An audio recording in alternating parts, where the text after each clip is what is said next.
Kebenaran khas memasuki tapak bina atau KKMTB adalah satu perakuan yang membenarkan individu dengan pengenalan diri yang perlu berada atau bekerja di tapak bina. Kebenaran khas memasuki tapak bina terikat dengan tempoh oleh Jabatan Imigresen Malaysia, Jabatan Pendaftaran Negara atau mana-mana tarikh yang terdahulu bergantung kepada polisi CIDB.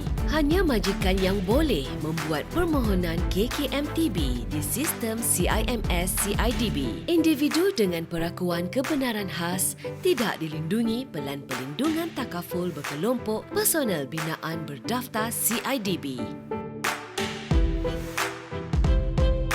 Untuk layak memohon, individu mestilah memiliki dokumen seperti kad pengenalan sementara, MyKAS, Pas Lawatan Ikhtisas atau Professional Visit Pass, PVP, Pas Resident, Pas Malaysia My Second Home, MM2H, Pas Lawatan Sementara, PLS and Expats, Pas Pelajar dan Pas Lawatan Sosial dengan cap kebenaran bekerja daripada Jabatan Imigresen Malaysia. Individu mestilah berumur 16 tahun dan ke atas, pernah hadir kursus induksi keselamatan SICW atau Sijil Keselamatan yang diiktiraf oleh CIDB, melaksanakan kerja binaan dan mematuhi undang-undang dan peraturan CIDB. Permohonan boleh dibuat melalui sistem CIMS. Log masuk ID majikan di cims.cidb.gov.my. Lengkapkan maklumat SICW atau muat naik sijil keselamatan yang diiktiraf oleh CIDB. Bayaran proses adalah sebanyak RM150 Malaysia. Sekiranya permohonan tidak berjaya, bayaran tidak akan dikembalikan.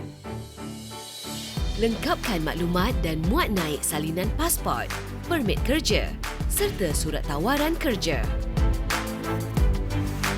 Status pendaftaran boleh disemak melalui menu permohonan kebenaran khas di dalam sistem CIMS di cims.cidb.gov.my. Setelah permohonan berjaya, perakuan KKMTB boleh dijana dan dicetak melalui menu senarai kebenaran khas di bawah tab kad personel.